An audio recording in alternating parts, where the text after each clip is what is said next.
नमस्कार दोस्तों। क्या आपको जो मिल गया उसका सुख नहीं, जो नहीं मिला उसका दुख। इस अंतहीन दौड़ से बाहर कैसे निकलें, जानिए इस कहानी में। मानसी ने अपने नए स्मार्टफोन को दिखाते हुए कहा, दादाजी देखिए मेरा नया फोन, बिल्कुल लेटेस्ट मॉडल है, इसमें इतने सारे फीचर्स हैं, मेरी सभी सहेलियों के पास यही वाला है। अर्जुन ने एक महंगी स्पोर्ट्स बाइक की पत्रिका दिखाते हुए कहा, दादाजी मुझे तो ये बाइक चाहिए, ये सबसे तेज और सबसे शानदार है, काश मेरे पास भी ऐसी होती। दादाजी ने मुस्कुराते हुए कहा, बहुत सुंदर चीजें हैं ये, इन्हें देखकर अच्छा लगता है, पर क्या ये तुम्हें सच में खुश कर देती हैं? मानसी ने कहा, हाँ दादाजी, जब मेरे पास ये होता है तो मुझे बहुत अच्छा लगता है, सब मुझे कूल समझते हैं। अर्जुन ने कहा, और जब मेरे पास वह बाइक होगी तो मैं सबसे अलग दिखूंगा। दादाजी ने एक गहरी सांस लेते हुए कहा, तुम्हारी बातें सुनकर मुझे एक बहुत पुरानी कहानी याद आ गई। कहानी है एक ऐसे राजा की जिसके पास सब कुछ था, पर वह फिर भी खुश नहीं था। बच्चे उत्सुकता से दादाजी की ओर देखते हैं। दादाजी ने कहानी शुरू की। बहुत समय पहले इंद्रप्रस्थ नाम का एक महान और वैभवशाली राज्य था। वहां के राजा महाराजा वीरसेन के पास धन दौलत, महल, दास दासियां, हर तरह की सुख सुविधाएं थीं। उनका राज्य बहुत बड़ा और समृद्ध था। उन्हें हर वह वस्तु पल भर में मिल जाती थी जिसकी वे इच्छा करते थे, पर महाराजा वीरसेन कभी संतुष्ट नहीं रहते थे। उनके मन में हमेशा कुछ न कुछ पाने की लालसा बनी रहती थी। जब उनके पास सबसे सुंदर रथ आ जाता तो वे सोचते कि उनके पास सबसे तेज घोड़े क्यों नहीं हैं। जब उनके पास सबसे तेज घोड़े आ जाते तो वे सोचते कि उनके पास पड़ोसी राज्य के महाराजा जैसा बड़ा महल क्यों नहीं है। जब उनका महल सबसे बड़ा हो जाता तो वे सोचते कि उनके पास सबसे दुर्लभ रत्न और आभूषण क्यों नहीं है। उनके पास जो कुछ भी था उसका वे ठीक से आनंद भी नहीं ले पाते थे, क्योंकि उनका मन हमेशा उस चीज के पीछे भागता रहता था जो उनके पास नहीं थी। वे सुबह से शाम तक यही सोचते रहते थे कि उन्हें और क्या चाहिए और कैसे मिलेगा।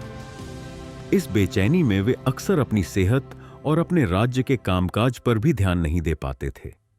एक दिन उनके दरबार में एक बूढ़े और ज्ञानी ऋषि आए। महाराजा ने उनका बहुत सम्मान किया और उन्हें अपने महल में ठहराया। बातचीत के दौरान महाराजा ने ऋषि से अपनी असंतुष्टि और हमेशा कुछ न कुछ पाने की इच्छा के बारे में बताया।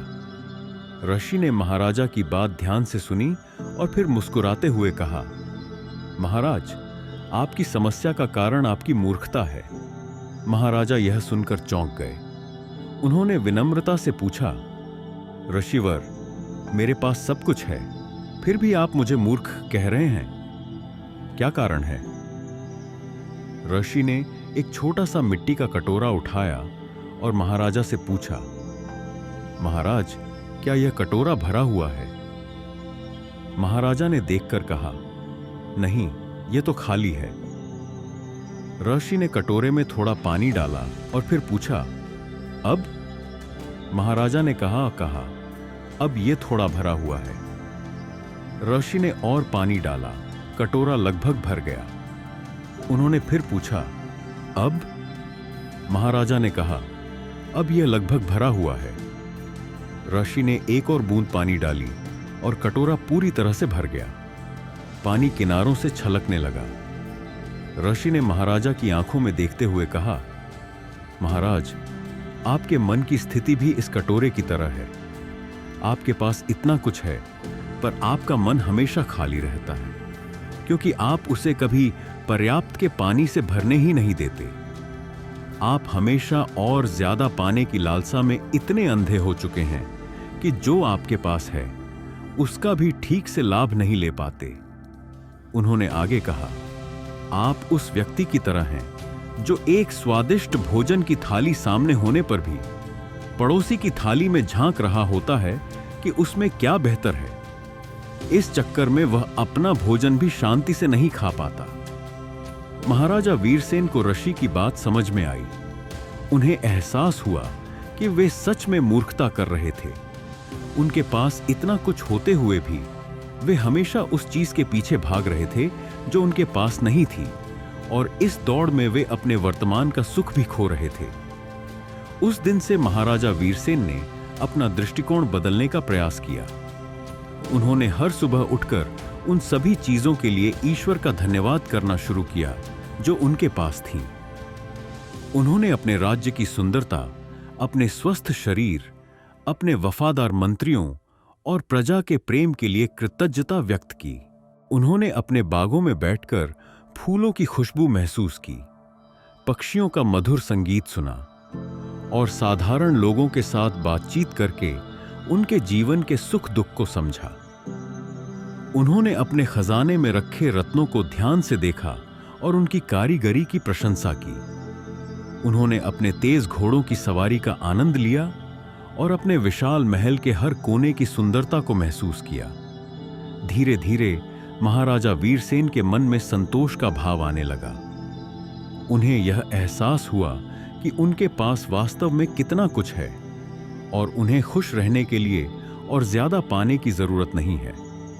उन्होंने उस हर वस्तु का लाभ लेना सीखा जो उनके पास पहले से थी, और आश्चर्य की बात यह हुई कि जब उन्होंने उस चीज का सम्मान करना शुरू कर दिया जो उनके पास थी, तो उनका मन शांत हो गया और उनकी कार्यक्षमता भी बढ़ के गई। वे अब और बेहतर तरीके से अपने राज्य का प्रबंधन कर पा रहे थे और अपनी प्रजा का ध्यान रख पा रहे थे। दादाजी कहानी समाप्त करते हैं और मानसी और अर्जुन की ओर देखते हैं। दादाजी ने कहा, तो बच्चों, महाराजा वीरसेन की कहानी से तुमने क्या सीखा? मानसी ने कुछ सोचते हुए कहा, शायद यह कि हमें हमेशा और ज्यादा पाने के पीछे नहीं भागना चाहिए। अर्जुन ने कहा, और जो हमारे पास है उसकी कदर करनी चाहिए। दादाजी ने कहा, बिल्कुल सही। आज का व्यक्ति सच में भोगवादी बनकर पागल सा हो गया है। उसे हर पल कुछ नया और बेहतर चाहिए। उसके पास जो है वह उसे पुराना और बेकार लगने लगता है। वह उस खिलौने के पीछे भागता रहता है जो दूसरे बच्चे के हाथ में है, जबकि अपने खिलौने से उसने ठीक से खेला भी नहीं होता। इसका कारण यही है, मूर्खता। यह न समझना कि असली खुशी बाहर की वस्तुओं में नहीं, बल्कि हमारे मन की शांति और संतोष में होती है। जब हम उस चीज का आनंद लेना सीख जाते हैं जो हमारे पास है, तभी हम सच्चे अर्थों में खुश रह सकते हैं। नहीं तो हम जीवन भर उस मृग तृष्णा के पीछे भागते रहेंगे जो कभी खत्म नहीं होगी। याद रखना, असली दौलत वह है जो तुम्हारे पास है और जिसका तुम आनंद ले सकते हो, न कि वह जिसकी तुम हमेशा लालसा करते रहते हो। मानसी और अर्जुन दोनों दादाजी की बात को गहराई से समझते हुए एक दूसरे को देखते हैं। उनके चेहरों पर एक नई समझ का भाव है। यदि इस कहानी ने आपके दिल को छुआ है या आपको एक नई सोच दी है, तो अपना प्यार दिखाने के लिए इस वीडियो को लाइक जरूर करें। कमेंट में अपनी भावनाएं व्यक्त करें। इस कहानी का कौन सा हिस्सा आपको सबसे ज्यादा प्रभावित कर गया?